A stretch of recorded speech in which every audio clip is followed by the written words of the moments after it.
Vous écoutez Radio Lomé, il est 12h30.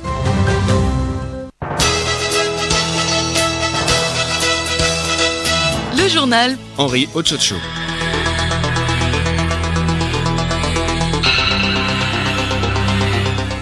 Mesdames, Mesdemoiselles, Messieurs, bonjour. Les titres de ce journal: relance post-Covid. Le Togo partage son expérience avec les pays les moins avancés. C'était à travers une rencontre virtuelle au cours de laquelle le secrétaire général de la présidence de la République, Sandra Johnson, a présenté la situation économique nationale togolaise impactée par la crise sanitaire ainsi que les mécanismes mis en place à cet effet. Où en est-on en Guinée 2 semaines après le coup d'État qui a renversé Alpha Condé? En tout cas, la junte au pouvoir a lancé depuis le 14 septembre de larges concertations nationales pour préparer une charte de la transition.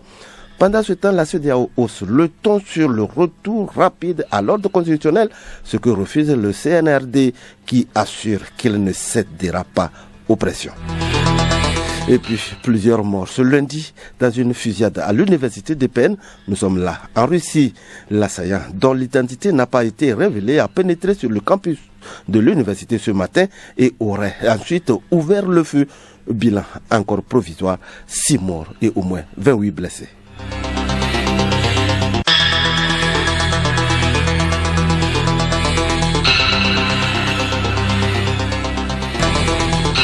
radiolomé.tg.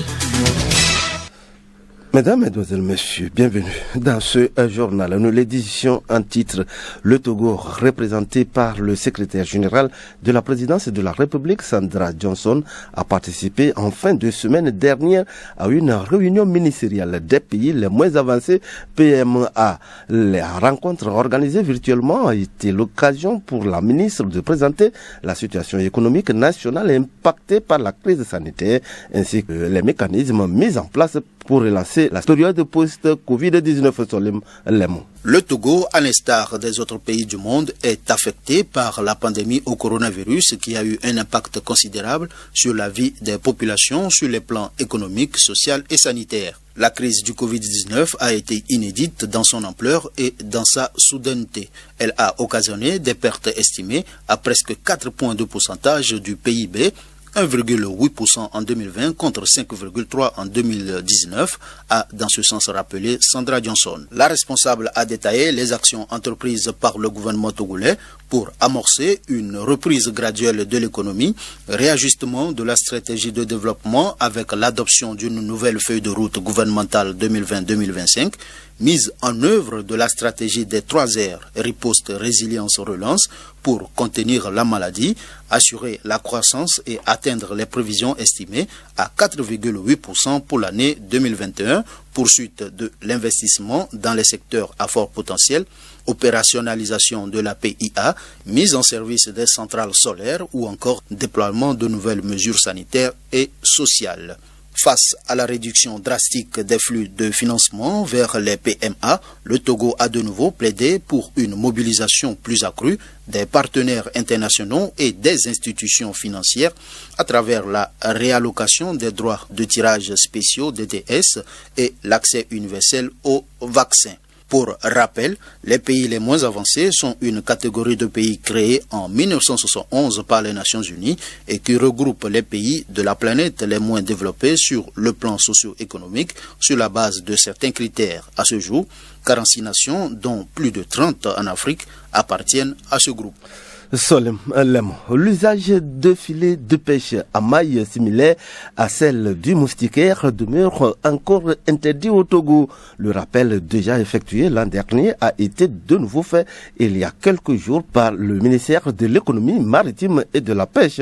Cette interdiction est l'une des mesures choisies par l'exécutif pour permettre à la reconstitution des stocks de poissons et la durabilité de l'activité de pêche sur le long terme. En effet, l'utilisation de ce type de filet entraîne la capture d'une importante quantité de petits poissons nécessaires au renouvellement du couvert et même les alevins qui devraient devenir de gros poissons. Pour rappel, dans la ligne de mire de l'ambition de pleinement profiter de son potentiel maritime, le Togo s'est doté ces dernières années de politiques orientées vers une pêche modernisée, plus viable et contributrice à l'augmentation de la richesse nationale. La lumière bleue des écrans, surtout la nuit, a des impacts négatifs sur la vision. Elle dérègle le rythme biologique de l'organisme. Selon des chercheurs américains, la lumière bleue donne au cerveau le message d'alerte et d'éveil, ce qui repousse le sommeil. Bello Moufou, coordonnateur des maladies non transmissibles, évoque quelques impacts nocifs. Ces problèmes sont principalement liés aux conséquences de l'utilisation la nuit des écrans, dont la lumière en particulier et la composante bleue accroît la vigilance en diminuant la sécrétion de la mélatonine qui est l'hormone qui nous permet de nous endormir. Alors cela va engendrer quoi? L'insomnie et plus tard la fatigue, les troubles de l'attention. Nous sommes exposés à la lumière bleue au quotidien pour nécessité de travail. Les enfants et adolescents le sont le plus compte tenu des jeux ou des films qu'ils suivent à longueur de journée.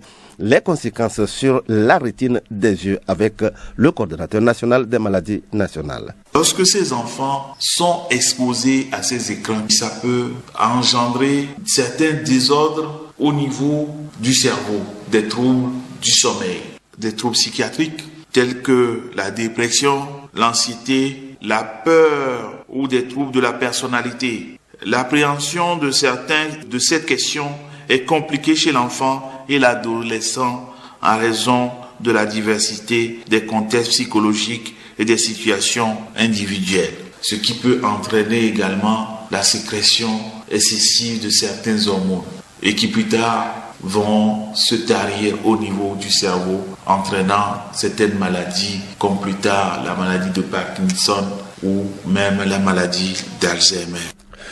Évitons donc le contact avec les écrans moins d'une heure avant de se coucher. Ceci permettra à l'organisme de passer en mode repos, ce qui favorise l'endormissement. Le journal Henri Ochocho. Actualité internationale. Guinée. Comment avance la transition 2 semaines après le coup d'État qui a renversé Alpha Condé? En tout cas, la CEDEAO a haussé le ton pour un retour rapide à l'ordre constitutionnel, mais le Comité national pour le rassemblement et le développement, CNRD, assure qu'il ne cédera pas aux pressions. Attaque armée ce matin à l'université de Perm en Russie, au moins 6 personnes tuées et une vingtaine d'autres blessées. Je ne vous en dis pas plus. Suivez plutôt ce dossier signé Léontine Atto Guima. Henri, il faut le préciser, le bilan est encore provisoire. Le tireur, dont l'identité a été établie mais pas révélée, serait un étudiant, a indiqué le comité d'enquête du pays.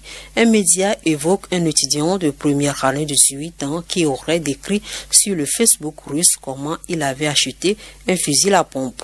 L'assaillant a pénétré sur le campus de l'université de Perm armé d'un fusil. Il a été blessé lors de son arrestation étant donné qu'il opposait une résistance, a ajouté le comité d'enquête qui n'a pas dans l'immédiat donné d'informations sur le mobile du tueur. Le porte-parole de la présidence russe, Dmitry Peskov, a indiqué que Vladimir Poutine, qui est actuellement en quarantaine après la découverte d'un foyer de Covid-19 au Kremlin, était informé du drame. Le président exprime ses profondes condoléances à ceux qui ont perdu de la famille, des proches dans cet incident, a-t-il ajouté. À noter que les incidents armés de ce type rares en Russie, où le contrôle des armes est strict, se sont multipliés ces dernières années, entraînant un durcissement de la législation. Vladimir Poutine avait même dénoncé un phénomène importé des États-Unis. Merci à toi, Léontine Atogima. De la Russie, retour en Guinée pour dire plutôt comment avance la transition 2 semaines après le coup d'État qui a renversé Alpha Condé. En tout cas, la CEDEAO a haussé le ton pour un retour rapide à l'ordre constitutionnel, mais le Comité national pour le rassemblement et le développement CNRD assure qu'il ne cédera pas aux pressions. Juliette Kamdé.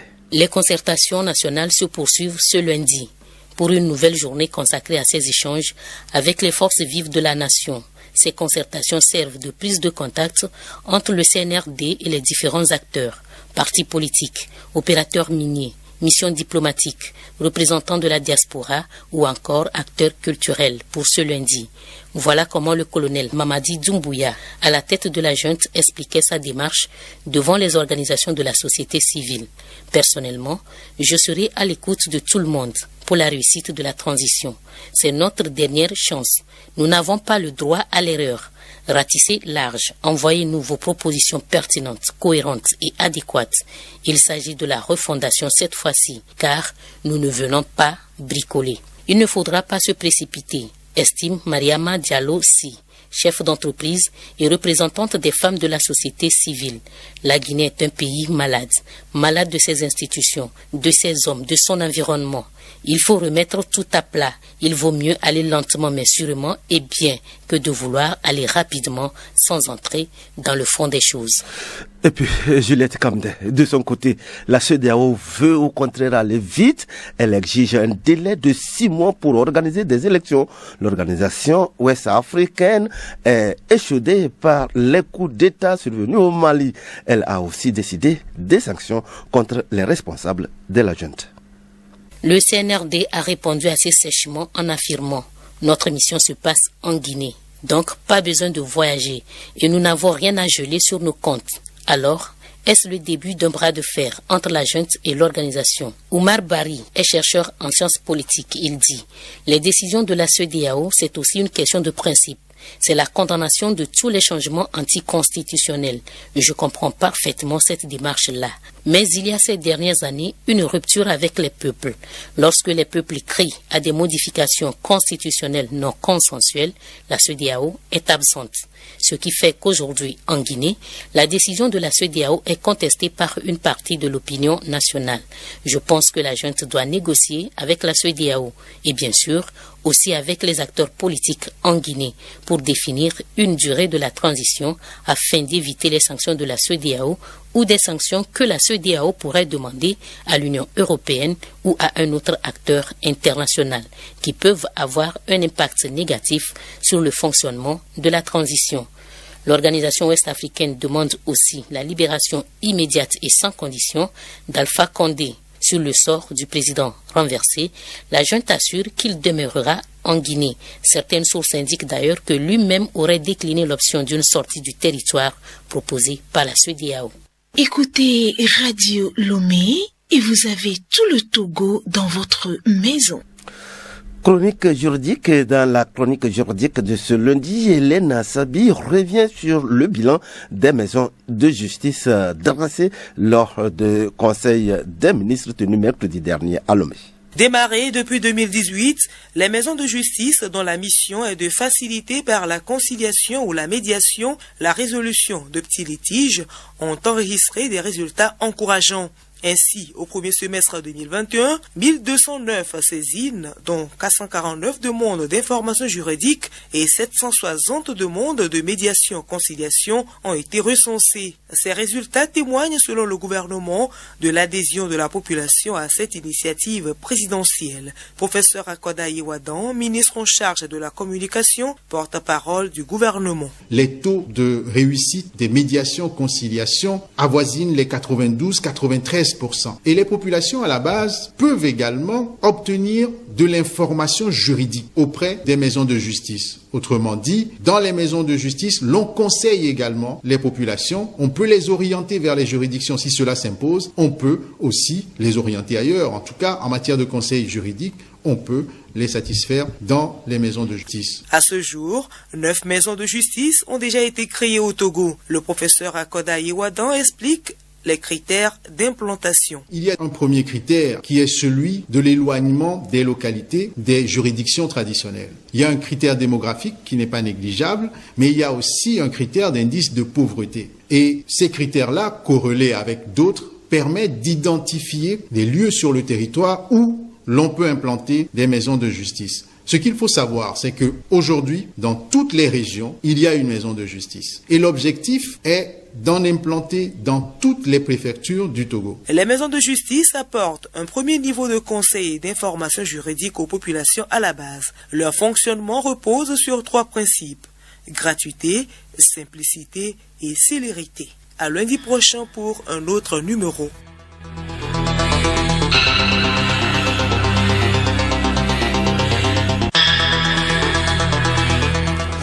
Merci à toi Hélène Assabi pour cette chronique juridique qui met fin à ce journal. Un journal qui a été réalisé par Abalo Kekeli, aidé par Doji Akunoa qui nous disons merci. La mise en onde a été l'œuvre de Joël Eklou qui nous disons merci. Merci à vous fidèles auditeurs. Retenez avant de nous quitter que relance post-Covid, le Togo partage son expérience avec les pays les moins avancés. C'était à travers une rencontre virtuelle au cours de laquelle le secrétaire général de la présidence de la République, Sandra Johnson, a présenté la situation économique nationale togolaise impactée par la crise sanitaire ainsi que les mécanismes mis en place à cet effet. Où en est-on en Guinée 2 semaines après le coup d'État qui a renversé Alpha Condé? En tout cas, la junte au pouvoir a lancé depuis 14 septembre de larges concertations nationales pour préparer une charte de la transition. Pendant ce temps, la CEDEAO hausse le ton pour un retour rapide à l'ordre constitutionnel, ce que refuse le CNRD qui assure qu'il ne cédera pas aux pressions. Et puis, plusieurs morts ce lundi dans une fusillade à l'université de Penn. Nous sommes là en Russie. L'assaillant dont l'identité n'a pas été révélée a pénétré sur le campus de l'université ce matin et aurait ensuite ouvert le feu. Bilan encore provisoire, 6 morts et au moins 28 blessés. Bon après-midi à tous et à toutes.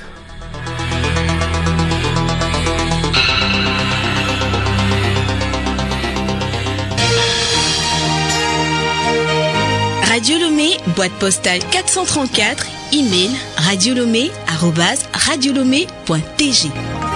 Radiolomé.tg